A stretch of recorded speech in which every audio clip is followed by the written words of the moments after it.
Dans les profondeurs du miroir brisé, vous ne trouvez pas seulement des fragments de ce qui a été, mais des possibilités infinies de ce qui pourrait être. Chaque éclat reflète une version différente de vous-même, certaines familières, d'autres méconnaissables. Laquelle est la vraie? Ou la vérité n'est-elle qu'un autre masque que nous portons pour cacher le chaos que nous sommes réellement? Le miroir fissuré ne ment pas. Il révèle la multiplicité qui habite sous l'illusion d'unité que nous appelons « moi ». La morale que vous portez comme bouclier a été forgée par des mains qui ne sont pas les vôtres. Vous êtes-vous déjà demandé à qui sert réellement cette armure qui limite vos mouvements? Qui a défini les frontières entre le bien et le mal que vous craignez de franchir? L'histoire d'une erreur, c'est ainsi que Nietzsche a défini la morale. Une erreur utile, peut-être nécessaire, mais une erreur tout de même. Regardez de plus près le miroir brisé. À la surface de chaque fragment, on ne voit pas seulement un reflet, mais une interprétation. Il n'y a pas de fait brut, seulement des perspectives. Votre vision du monde n'est pas une fenêtre transparente sur la réalité, mais un prisme qui réfracte la lumière selon sa propre configuration. L'objectivité absolue est une chimère. Il n'y a pas de phénomènes moraux, seulement des interprétations morales des phénomènes. Le miroir entier ne montrait que ce que les autres voulaient que vous voyiez. Il a fallu le briser pour découvrir que chaque fragment contient un univers de possibilités. La morale des esclaves exige des miroirs intacts, des reflets uniques, des vérités absolues, des certitudes inébranlables. Le confort de l'unanimité a toujours été plus important que l'honnêteté de la diversité. Les masques moraux que nous portons n'ont pas été choisis par nous, mais hérités. Ils ont été façonnés non par la réflexion, mais par l'habitude, non par la raison, mais par la peur. La coutume représente les expériences des hommes passés sur ce qu'ils supposaient utile et nuisible, mais le sentiment par rapport à la coutume, la moralité, n'a plus de rapport avec les expériences. Vous portez des masques dont le but initial a été oublié il y a bien longtemps.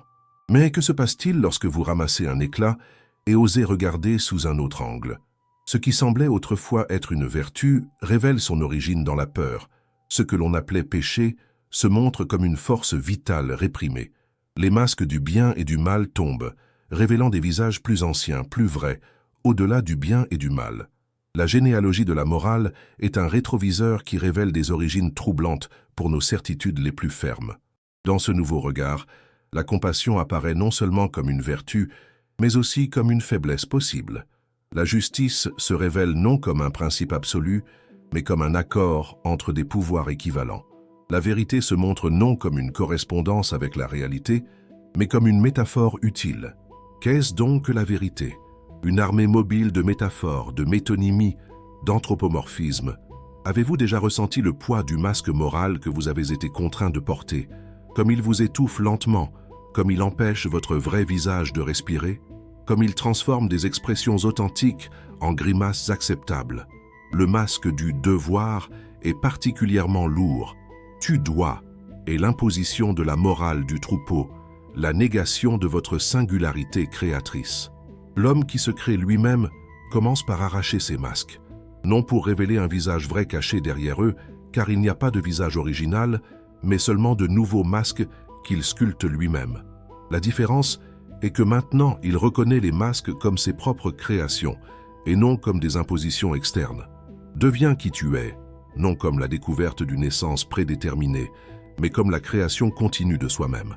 La notion de moi comme unité substantielle n'est qu'une autre fiction utile.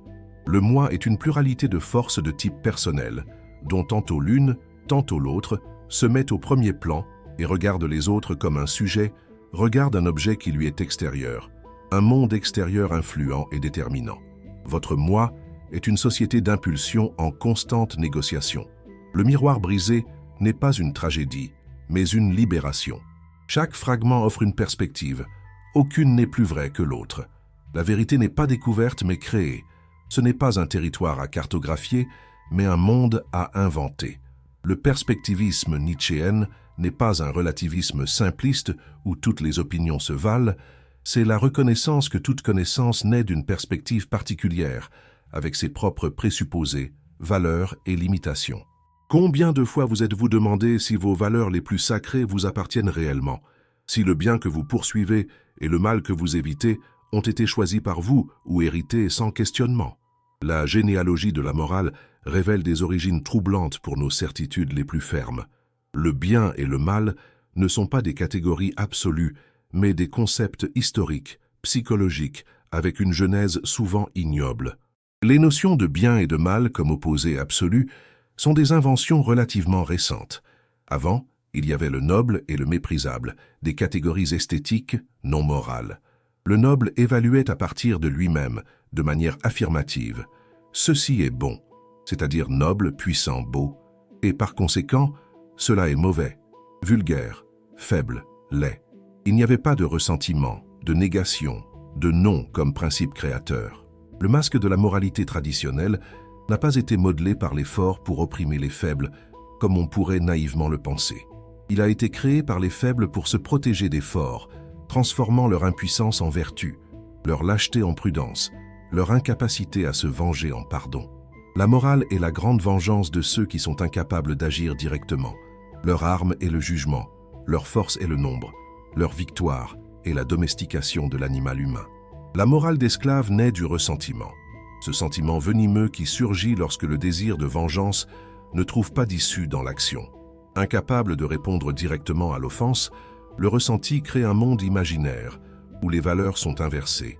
La force devient méchanceté, la faiblesse devient bonté. Le ressentiment est l'utérus où la morale, telle que nous la connaissons, a été conçue. Le miroir de l'histoire reflète cette inversion des valeurs, comment le ressentiment des impuissants a progressivement conquis le monde, comment le non réactif s'est déguisé en oui créateur. La morale des esclaves a triomphé non par la force, mais par la ruse, non par l'affirmation, mais par la négation. Les prêtres ont été leurs grands stratèges, transformant la faiblesse physique en force spirituelle, l'impuissance mondaine en pouvoir transcendant. Le christianisme a été le grand triomphe de cette révolte morale d'esclaves, la haine contre les privilégiés du corps et de l'esprit, la révolte de tout ce qui a mal réussi, déshérité, raté. L'instinct de conservation des couches les plus souffrantes de l'humanité se soulève contre les couches les plus réussies. Le Dieu chrétien est le masque suprême du ressentiment, le Dieu qui condamne précisément ce que le faible ne peut atteindre, la force, la beauté, la fierté, l'affirmation de soi. Pouvez-vous sentir le goût amer de cette vérité? Comment elle dissout les certitudes morales qui semblaient auparavant éternelles? C'est le moment du grand désespoir, lorsque le nihilisme se révèle non comme un choix philosophique, mais comme une condition historique inévitable. Dieu est mort, non comme une déclaration théologique, mais comme un diagnostic culturel. Le fondement transcendant de nos valeurs s'est effondré. Le nihilisme n'est pas seulement la croyance que tout est sans signification, mais la condition dans laquelle les valeurs suprêmes se dévalorisent. Lorsque les piliers qui soutenaient notre édifice moral s'effondrent, tout l'édifice menace de s'écrouler. C'est le moment du plus grand danger et de la plus grande opportunité. Le nihilisme est à la fois une maladie et un remède, un poison et un antidote. Il y a le nihilisme passif, le désespoir face au manque de sens, la paralysie face au vide des valeurs, et il y a le nihilisme actif, qui reconnaît l'absence de sens transcendant comme une opportunité de créer des sens immanents, qui voit dans la mort de Dieu la naissance de l'homme comme créateur de valeurs. L'un dit « rien n'est vrai, tout est permis » et se livre au désespoir. L'autre dit la même phrase, mais comme une invitation à la création responsable. Mais qu'arrive-t-il après le désespoir? Après que tous les masques sont tombés, après que le miroir s'est complètement brisé, c'est le moment de la grande décision. Rester dans les ruines ou commencer à construire. Le dernier homme choisit les ruines. Nous avons inventé le bonheur, dit-il, en clignant des yeux satisfait de sa petitesse, incapable de créer, de risquer, de se surpasser. L'homme qui se crée lui-même choisit la construction. Il ne restaure pas le miroir brisé et ne ramasse pas les anciens masques. Il utilise les éclats pour créer un kaléidoscope, transforme les masques en matière première pour de nouvelles expressions. Il ne cherche pas de consolation dans l'au-delà, mais de l'affirmation dans le ici-bas. Il ne fuit pas l'absurdité de l'existence, il danse avec elle. La volonté de puissance est le principe qui oriente cette autocréation. Non le pouvoir sur les autres, cela n'est que son expression la plus vulgaire, mais le pouvoir sur soi-même, le pouvoir de déterminer ses propres valeurs, de donner forme au chaos, de sculpter sa propre statue. Qu'est-ce qui est bon? Tout ce qui élève dans l'homme le sentiment de puissance, la volonté de puissance, la puissance elle-même. La volonté de puissance n'est pas un instinct parmi d'autres, mais le principe qui organise et dirige tous les instincts. C'est la force qui pousse toute vie non seulement à l'autoconservation, mais à l'auto-expansion, à l'autodétermination. La vie ne veut pas seulement se conserver, elle veut se surpasser. La vie elle-même est volonté de puissance, non comme une théorie métaphysique, mais comme une interprétation des phénomènes vitaux. Avez-vous déjà ressenti le moment vertigineux de réaliser qu'il n'y a pas de règles absolues, seulement des interprétations? Qu'il n'y a pas de carte pour le territoire au-delà du bien et du mal? Ce vertige a deux noms. Pour les faibles, il s'appelle désespoir. Pour les forts, liberté. C'est la différence entre le nihilisme passif et l'actif, entre le dernier homme et le surhomme. Le surhomme n'est pas une nouvelle espèce biologique, mais un type humain qui a surmonté le nihilisme, qui a transformé le désert qui grandit en un sol fertile pour de nouvelles valeurs. Il n'est pas un messie, un sauveur, un modèle à imiter, il est un symbole de la possibilité humaine d'autodépassement, de vivre sans béquilles métaphysiques, de créer du sens dans un univers indifférent. Le masque de la moralité conventionnelle promet la sécurité en échange de l'obéissance. Abandonnez-le et vous perdez la protection du troupeau. Le prix de l'authenticité est la solitude. Combien sont prêts à le payer? Gravir les hauteurs demande du courage. Le courage d'affronter la solitude, d'affronter le vertige, de regarder l'abîme qui, en nous regardant à son tour, nous invite à sauter.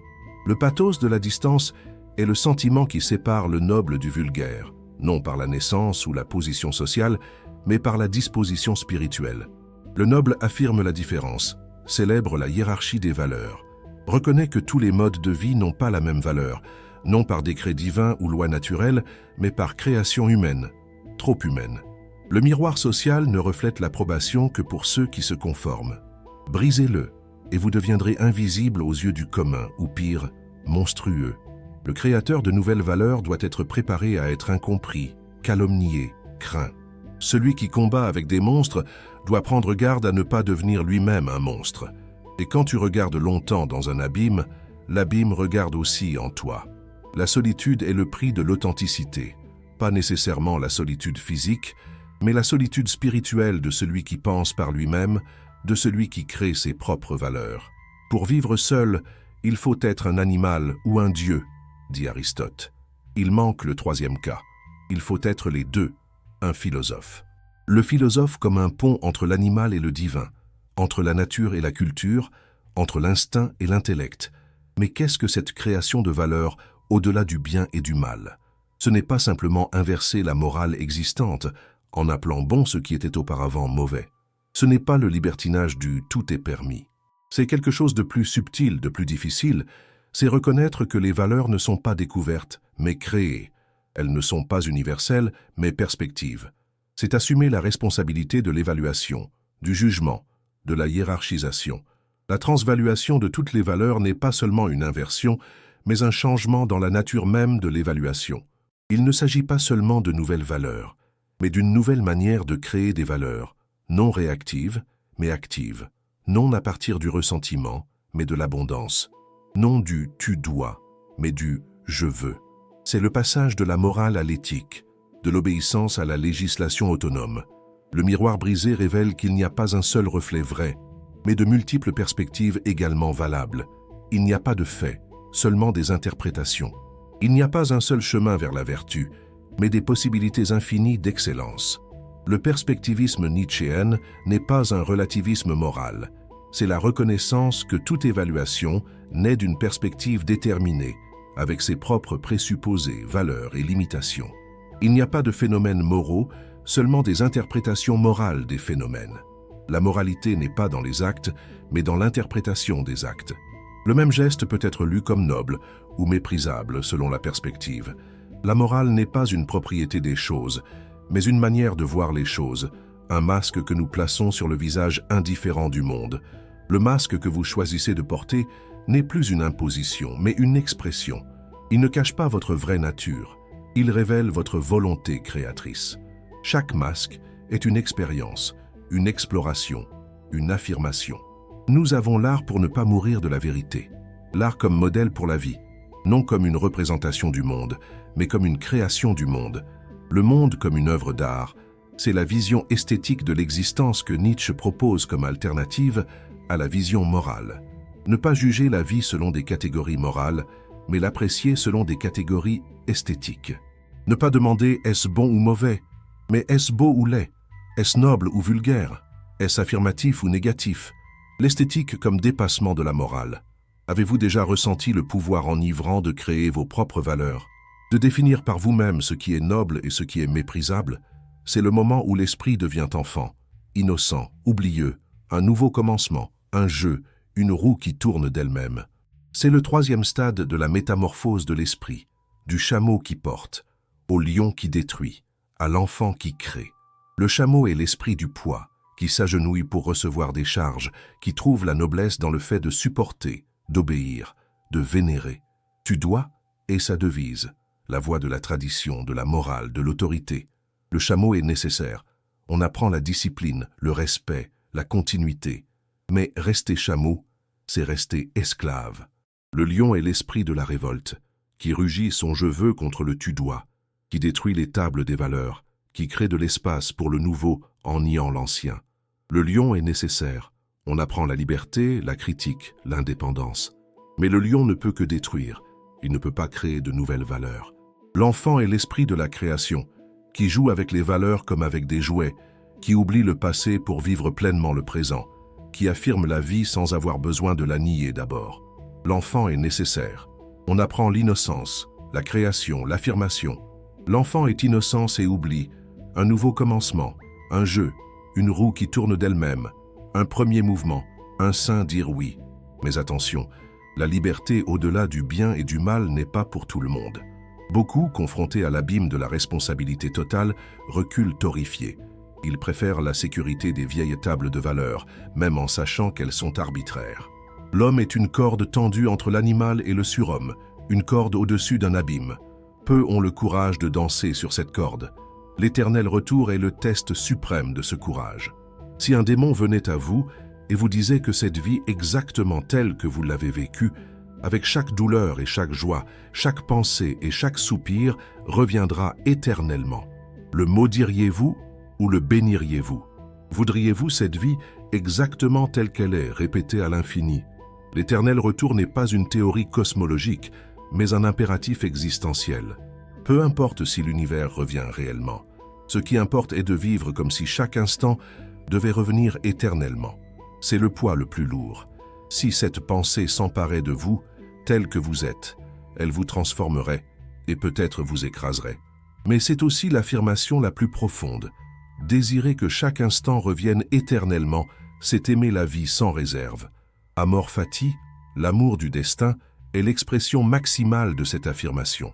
Ma formule pour la grandeur chez l'homme est amor fati, ne rien vouloir d'autre ni en avant ni en arrière, ni dans toute l'éternité. Ne pas seulement supporter le nécessaire, et encore moins le dissimuler. Tout idéalisme est une fausseté face au nécessaire, mais l'aimer. Le miroir de la conscience moderne est irrémédiablement brisé. Nous ne pouvons pas revenir à l'innocence morale pré-nietzschéenne. Une fois que nous avons vu à travers les masques, nous ne pouvons plus détourner le regard. Une fois que nous reconnaissons l'origine humaine, trop humaine, de nos valeurs, nous ne pouvons plus faire semblant qu'elles viennent des dieux. La mort de Dieu est irréversible. Dieu est mort n'est pas seulement une déclaration théologique, mais un diagnostic culturel. Le fondement transcendant de nos valeurs s'est effondré. Non par décret philosophique, mais par un processus historique. La science moderne, née de la volonté de vérité chrétienne, a fini par se retourner contre ses propres racines, révélant l'impossibilité de fondements absolus. Le masque du dernier homme est le plus dangereux, celui qui pense avoir surmonté le besoin de valeurs transcendantes, mais en réalité, il a juste remplacé Dieu par le confort, la sécurité, le bonheur médiocre. Nous avons inventé le bonheur, dit-il, en clignant des yeux. Le dernier homme est le nihiliste qui s'ignore, qui pense avoir surmonté le nihilisme alors qu'il l'a seulement intériorisé. Le véritable surhomme n'est pas celui qui rejette simplement toutes les valeurs, mais celui qui assume la terrible responsabilité de créer de nouvelles valeurs, non par caprice ou arbitraire, mais comme l'expression de sa volonté de puissance, non pas le pouvoir sur les autres, mais le pouvoir sur soi-même. Le surhomme est l'homme qui se crée lui-même.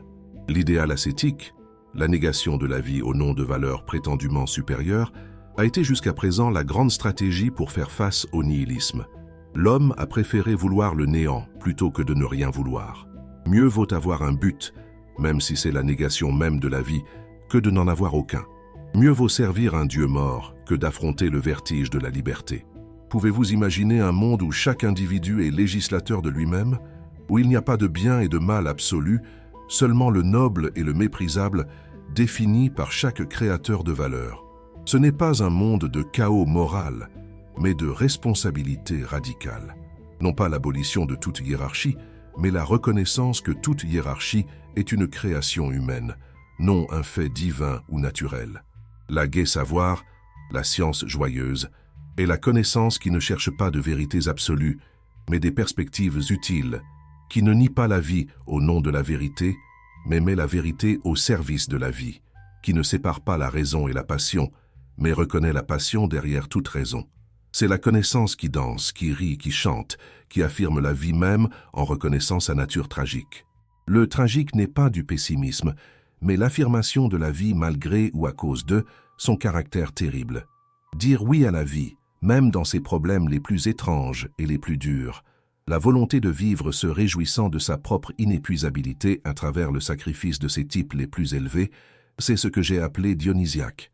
L'esprit dionysiaque comme un contrepoint à l'esprit apollinien, non pas sa négation, mais son complément nécessaire. Le miroir brisé ne reflète pas seulement le passé fragmenté, mais le futur potentiel. Chaque éclat contient non seulement ce que nous avons été, mais ce que nous pouvons devenir.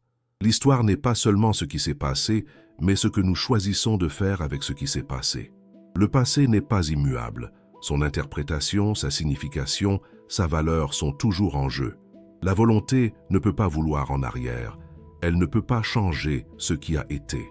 C'est le grand ressentiment. Vouloir que le passé soit différent. Vouloir que ce qui a été n'ait pas été. La rédemption ne vient pas de la négation du passé, mais de sa transformation par l'interprétation, l'incorporation, l'affirmation. Tout ainsi fut est un fragment, une énigme, un horrible hasard, jusqu'à ce que la volonté créatrice dise « Mais j'ai voulu qu'il en soit ainsi ». Le masque du Créateur ne cache pas, il révèle. Il ne trompe pas, il transforme. Il n'est pas utilisé pour plaire aux autres, mais pour donner forme au chaos intérieur. L'homme qui se crée lui-même est un artiste dont la matière première est sa propre vie. Nous devons devenir les poètes de nos vies, en commençant par les choses les plus minimes et quotidiennes. Au-delà du bien et du mal ne signifie pas au-delà du bon et du mauvais. Nietzsche ne propose pas un relativisme vide où tout se vaut. Il distingue entre la morale du troupeau, basée sur le ressentiment, la négation de la vie, la peur de la différence, et la morale noble, basée sur l'affirmation, la célébration de la vie, l'amour de ce qui est distinct. Toutes les valeurs ne sont pas égales. Certaines affirment la vie, d'autres la ninent. L'immoralité nietzschéenne n'est pas l'absence de valeurs, mais des valeurs au-delà de la morale traditionnelle. Ce n'est pas la célébration de l'égoïsme vulgaire, de la cruauté gratuite, de la domination illimitée. C'est la création de valeurs qui ne dépendent pas de sanctions transcendantes, qui ne nient pas la vie au nom d'un autre monde, qui ne naissent pas du ressentiment mais de l'abondance. Le miroir de la nature ne connaît ni le bien ni le mal, il ne connaît que le jeu éternel des forces, la danse perpétuelle de la création et de la destruction. La morale est une interprétation humaine imposée à ce jeu, une tentative de l'apprivoiser, de le rendre prévisible, contrôlable. Mais la nature est innocente dans sa cruauté. Elle ne connaît ni la culpabilité, ni le péché, ni le remords. Il n'y a pas de phénomènes moraux, seulement des interprétations morales des phénomènes. Le masque de l'objectivité scientifique n'est qu'une autre illusion. Il n'y a pas de connaissance désintéressée, il n'y a pas d'observateur neutre. Toute connaissance sert des valeurs, exprime une volonté de puissance. La question n'est pas de savoir si une perspective est vraie ou fausse, mais si elle sert la vie ou la nie. La fausseté d'un jugement n'est pas, pour nous, une objection à son encontre. La question est dans quelle mesure il promeut et conserve la vie. La vérité n'est pas une valeur absolue, mais une valeur parmi d'autres. La volonté de vérité poussée à ses extrêmes conséquences se remet en question. Pourquoi la vérité et non la non-vérité? Pourquoi pas l'apparence, l'illusion, la tromperie? Admettre la non-vérité comme condition de vie, cela signifie sans doute s'opposer de manière dangereuse au sentiment de valeur habituel, et une philosophie qui ose le faire se place par cela seul, au-delà du bien et du mal. Avez-vous déjà remarqué à quel point vos jugements moraux les plus passionnés révèlent plus sur vous que sur ce que vous jugez? Comment votre haine du mal révèle vos propres peurs? Comment votre adoration du bien révèle vos propres désirs? La morale comme symptomatologie, ce que vos valeurs disent de votre santé, de votre force, de votre relation avec la vie. Les types psychologiques, le ressenti, l'ascète, le nihiliste, l'esprit libre, le noble, ne sont pas des catégories fixes, mais des tendances, des possibilités, des directions. Le même individu peut incarner différents types à différents moments. La typologie nietzschéenne n'est pas déterministe, mais diagnostique, une invitation à l'auto-analyse, à l'autodépassement. L'homme qui se crée lui-même reconnaît que ses valeurs ne sont pas des découvertes, mais des créations. Elles ne sont pas des reflets d'un ordre moral objectif, mais des expressions de sa propre volonté de puissance. Il assume la responsabilité non seulement de ses actions, mais de ses valeurs. Non seulement que dois-je faire, mais que dois-je valoriser devient sa question centrale. Le miroir brisé offre non seulement de multiples perspectives, mais de multiples possibilités d'être. Vous n'êtes pas condamné à être ce que vous avez été jusqu'à présent. Chaque instant offre la possibilité de l'autodépassement, de devenir quelque chose au-delà de ce que l'on est. L'homme est quelque chose qui doit être dépassé, non pas vers un idéal fixe, mais dans un processus continu d'autocréation. Le masque de l'identité fixe, le moi comme substance immuable, est peut-être le plus difficile à abandonner. On nous a appris que nous devions être fidèles à nous-mêmes, comme s'il y avait un moi vrai qui attendait d'être découvert. Mais qu'est-ce que le moi sinon une création continue, une œuvre d'art toujours inachevée? Ne te connais pas toi-même, comme le pensent les Grecs, mais invente-toi toi-même. Au-delà du bien et du mal se trouve l'homme qui se crée lui-même, non comme l'expression d'une essence prédéterminée, mais comme un acte continu d'autodépassement, non comme la découverte de ce qu'il est vraiment, mais comme la création de ce qu'il peut devenir. Deviens qui tu es, non comme la révélation d'une identité fixe, mais comme la réalisation d'un potentiel dynamique.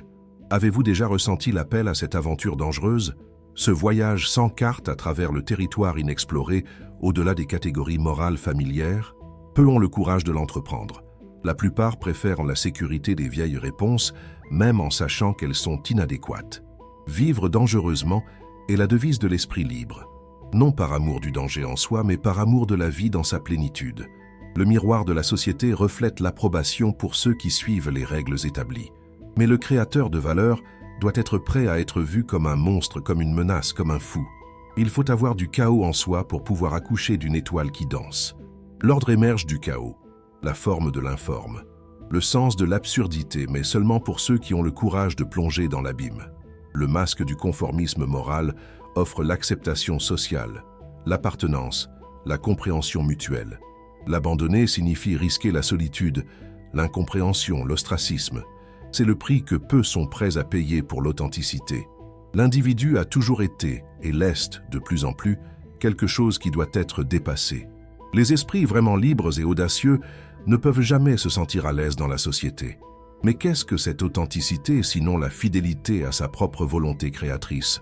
Non pas la fidélité à un moi vrai caché sous des couches de socialisation, mais la fidélité au processus continu d'autocréation, au projet toujours inachevé de devenir qui l'on est. L'authenticité non pas comme une découverte, mais comme une invention, non pas comme la révélation de ce qui a toujours été, mais comme la création de ce qui n'a jamais été. Le miroir brisé ne montre pas seulement ce que vous êtes, mais ce que vous pouvez devenir. Chaque fragment reflète une possibilité, un chemin non emprunté, un futur potentiel. La question n'est pas « qui suis-je vraiment ?», mais « qui veux-je devenir ?» Il n'y a pas de réponse définitive, seulement le mouvement perpétuel de la volonté créatrice, l'éternel retour de l'autodétermination. Le masque que vous choisissez de porter n'est pas une falsification de votre vrai moi, mais une expression de votre volonté créatrice. Il ne cache pas votre essence, car il n'y a pas d'essence à cacher. Il révèle votre capacité d'autodétermination, votre liberté de vous définir au-delà des catégories imposées du bien et du mal. Vous n'êtes pas ce que vous êtes. Vous êtes ce que vous faites de vous-même.